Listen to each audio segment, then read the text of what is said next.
السلام عليكم ورحمة الله وبركاته دمان ولا له وسلامتي الملك استجوبتان قيبتي سديدات حبنتي جاء إيشا وحين كسو قادن دونا قصو عجيب وأي تاينين كعب رقادنو أي هدبا كبو وشوعان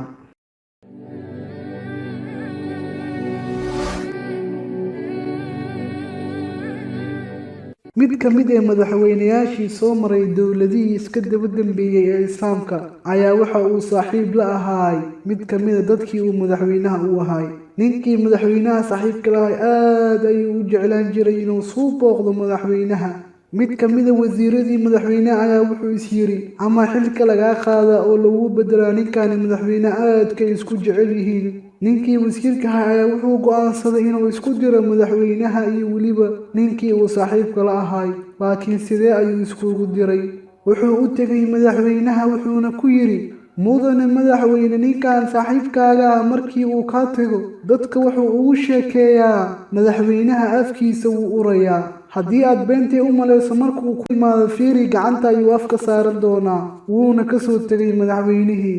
ninkii madaxweynaha saaxiibka lahaa ayaa soo aastay inuu soo booqdo madaxweynaha laakiin intii uusan u gelin madaxweynaha ayaa waxaa la hadlay wasiirka wuxuuna ku yiri maanta aniga ayaad ii casuuman tahay markaasi ayuu wuxuu siiyey cunto ay ka badatay toonta wuxuuna ku yiri madaxweynaha ayaad u socotaa cunto toonta ka badatayna waad cuntee markii aad madaxweynaha u tagto afka gacanta saaro si aysan ugu soo shiirin toonta madaxweynaha ninkii daacad ayuu iska ahay waa uu aqbalay oo waxa uu soo booqday madaxweynihii markii uu madaxweynaha u tagay sidii badanteed afka ayuu gacanta saartay si uu madaxweynaha ugu qariyo toonta uu soo cunay carafteeda madaxweynihii ayaa arkay in ninkani afka gacanta saaranay wuxuuna is yiri waa sidii lagu sheegay madaxweynihii wuxuu qoray warqad ay ku qoran tahay ninkan hala dilo warqadii ayuu u dhiibay ninkii saaxiibkiisii ahaan jiray wuxuuna ku yiri meel hebla geyso ninkii warqadii markii uu soo qaatay markii uu iridda ka soo baxay waxa arkay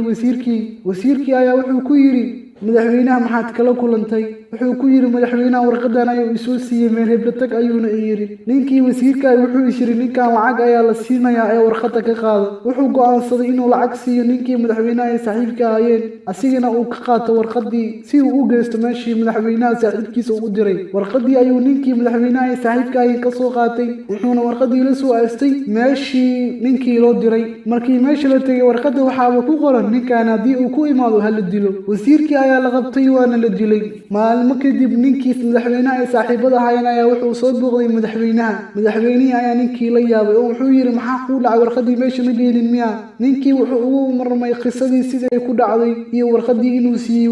wasiirkiina uu qaatay warqadii sheekadani waxaynu ka fahmaynaa dhibaatada ay leedahay xaasidnimada halkaas ayaynu ku soo gabagabeynaynaa والسلام عليكم ورحمة الله وبركاته هديات مقال كان كيشي فضلا لايكسا سيدو كلا تودها يلوغلنا تركم التجنال كيان عديقو تاونيا على مدد جوزنا سبسكرايبكا سيدو كلا تودنا فرنيا بدأك جنباليكا سيبو غالو الباسوغلين لو ورقليو وعبد الباسط حسن نور وإذن الله وارمي سيدي وناكي كاهرو والسلام عليكم ورحمة الله تعالى وبركاته